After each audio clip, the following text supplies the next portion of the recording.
Sitting in my study recently, I watched as a squirrel scurried up a drain pipe in an attempt to reach the bird feeder. He slipped and fell to the ground. He tried again, and after a number of attempts, his determination paid off, and he managed to hang on for a short while and have a feed. They may be rodents, but I have to admit to enjoying watching squirrels in their endeavours.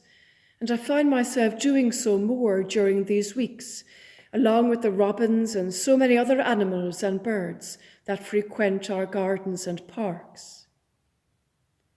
We seem to be talking more about nature, not just in terms of caring for the environment, but it seems we have gained more of an awareness of nature during these weeks. It feels as if nature has been allowed to become more fully alive, and we are paying more attention to it. What better day to reflect on nature than today, the 6th Sunday of Easter, also known as Rogation Sunday, a time when traditionally people took particular notice of the land on which they lived and prayed for God's blessing on it, on their fields, rivers, streams, hills, and trees. Rogatiantide, of course, reminds us of our responsibility to care for the earth, to recycle, reuse, and reduce, to walk instead of drive, to plant bee-friendly shrubs, to treat the created order with care and respect. However, Rogatiantide reminds us of two other things also. Firstly, it reminds us to connect with nature.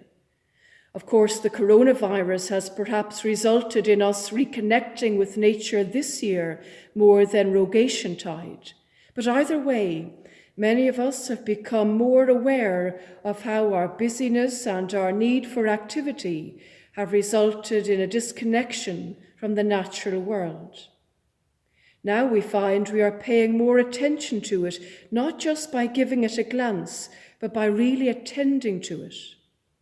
And so we ought to continue to explore with all our senses what is around us with a sense of curiosity and wonder.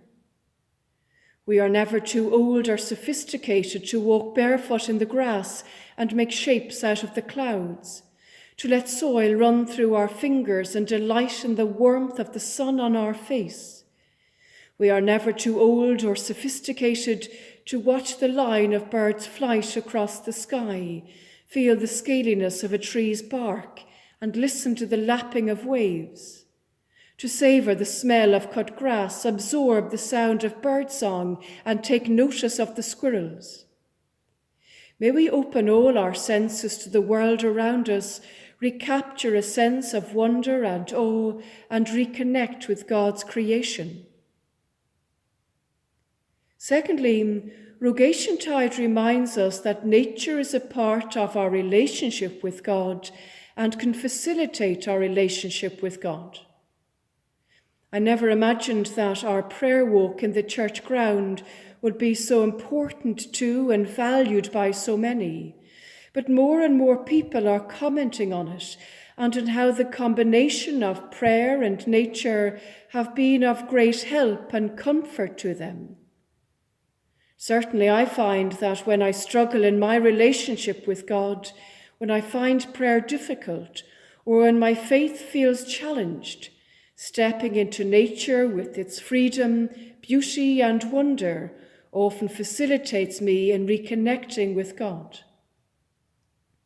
So today, as well as being reminded of our responsibility to care and be grateful for the earth, may we recapture a sense of wonder and awe at creation, and may we recognize creation as having the potential to facilitate and enhance our relationship with God. Amen.